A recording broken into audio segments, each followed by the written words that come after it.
everyone. This is Joanna's blog, and this is going to be another series of videos I will do in terms of traveling tips and traveling stories. So today we are going to talk about Russia. I don't really talk about this one a lot. I've spent a lot of time talking about our experience in Europe, but actually I had a chance to go to Russia back in 2007. Yes, I'm revealing my age. But it was a pleasant experience. I was there for 2.5 weeks. I spent most of my time in the countryside, but we did spend a few days in Moscow as well. That's what they call it, Moscow, not Moscow, as we Americans like to do. Just like with other countries, I noticed some differences that were in Russia. So for those of you who are planning to go to Russia, just for a few days, you might take notes of some of these differences. I'm sure that these are still apply. It has been more than 10 years, so if there's any Russians out there who are watching this video, correct me if I'm wrong, but this is what I noticed when I was there, okay? So, number one, the stoicism. People in Russia just don't smile, you know? You come off the plane, everybody has that stone cold face, there's no emotion, anything. But don't let that fool you. Doesn't mean that they're mean.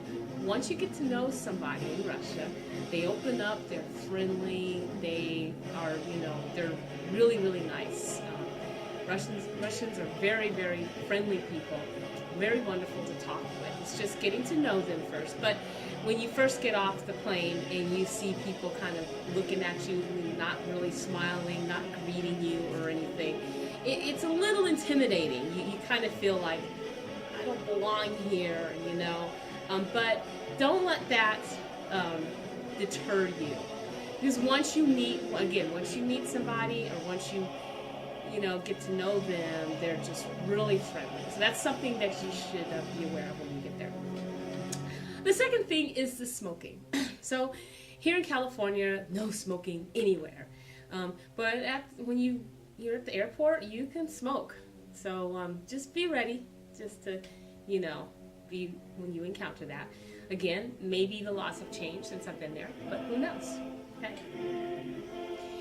A cool thing is the current exchange. Now, rubles weren't that much when I went, and I don't know what the currency rate is right now, but I'll post it up here. And the currency rate, especially for the American dollar, you might get more for your money, and there's different places to go, places to shop. There's open air markets in Moscow. There's also places in the countryside that look like they're kind of run down and everything, but inside they're convenience stores. You can get food by the bulk, things like that. Okay. Now, if you're going to Russia in the summer, and I highly recommend that you go in the summer because who wants to go in the winter? Note that the sun goes down very late, and this is for your benefit, especially for those who like to go out at night and maybe go do a little dancing, that type of thing. When we were there, the sun didn't go down until 11:30 at night. That was when the sun set, and then the sun rose early, around 4:30 in the morning. So long hours in the sunlight. It's because they're closer to the Arctic Circle, so just be prepared for that.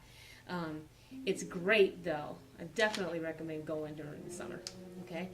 And speaking during the summer, it does rain and it is humid, but it's a pleasant humid. So we were there. We were there for 2 weeks, like I said. 60% of the time it rained. Yes, it did. But it was not that bad, so you can get used to it. Okay? All right. Also, their bathrooms are kind of like the European bathroom. After all, it is in Eastern Europe. They'll have toilets in a separate room for the rest of the bathroom, which is actually good. An interesting thing I observed there, and I've heard that they have this in China and other places as well, in Japan. We call them squatty potties, okay? What's a squatty potty, you might ask? Well, squatty potty. It's the toilet, but it's actually in the ground. Now, of course, it's not, it's not like primitive. I mean, these are like porcelain toilets, just like you would find in any bathroom stall in a hotel. Only these porcelain toilets are in the ground. So you literally have to squat to pot. Actually, I think it's kind of cleaner though, if you really think about it, but get ready when you go to bathrooms there in Russia. This is what we experienced. It was quite interesting. Okay. Also, just like with any tourism place that you go to, be leery of scammers or people who are vendors that are trying to get you, they're going to try to get you to, pay money, that type of thing. And it's very, very innocent looking. When we were there and we were touring in Moscow, we saw this lady who had a pet kitten. It's the cutest little thing. Oh. And I love kittens. Oh, my little Kushka. And I was about to pet it, but one of the students that we were with warned us, don't do that. And they explained that if you pet, you have to pay. You have to actually pay the person so much money for each pet of the cat. So there's some little scams that some scam artists will pull, so just kind of be leery of that. Okay. Also, there's some traditions, some Russian traditions that they have that you might want to be aware of. There's two of them that come to mind. One has to do with sitting at a table, particularly if you're a woman. Now, if you're a woman and you're sitting at a table and you happen to be facing the corners of the table, so the corner of the table is pointing towards you, it's supposed to be bad luck in Russia, okay?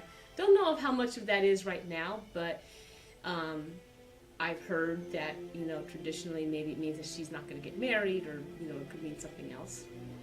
Also, another tradition is if a woman is sitting on really cold concrete, it could affect her ovaries. It could affect her ovaries and may make her sick. I discovered this when I was sitting on some cold concrete one morning, and one of the students was like, don't sit there, you'll be sick. Okay? So just be wary of that, that type of thing. Okay. Also, there's some Russian traditions, or there's some differences in cultures that are quite unique and quite enjoyable, actually. One is the tradition of banya. This is something that we learned when we were in Russia. This is a tradition. It's almost like a socializing area where people go and they get into a very hot sauna, real hot. And then they jump into ice cold water. This is actually a relaxation technique, and it's actually a kind of a area where people go and they have social circles. They drink tea, they get whipped with leaves, and they're socializing. They go into the sauna, get hot, and then they jump into ice cold water. Sounds crazy, it is, but I tried it, and it's totally cool. It totally opened up my pores, and I could breathe, and it was wonderful. Other traditions include shashlik, which is a type of shish kebab barbecue that they have. It's lovely, magnificent. Okay. So these are just some of the things that we observed in Russia. It was quite interesting, and quite amazing. It was an amazing. Moscow is an amazing city. The countryside is amazing. The people are really amazing. They are so amazing. They're so friendly. The men tend to treat you with respect, a little more respect than probably you would get here in America. So I would definitely say that Russia is definitely a place to visit. As an African American, I did feel a little out of place because there's not a lot of African Americans there. But to my surprise, I was very welcomed. And in fact, one Russian man actually was enamored with my skin color. So if you're black and you're going to Russia, don't be afraid. So anyway, these are some of the things that I observed when I was in Russia. And like I said, these are some tips that might help you in your journey. So Russians, if you have any questions or tips, or if you want to correct me on anything, please hit me up. Don't be afraid. And I will be posting more videos in the future. So anyway, till then, das vidanya.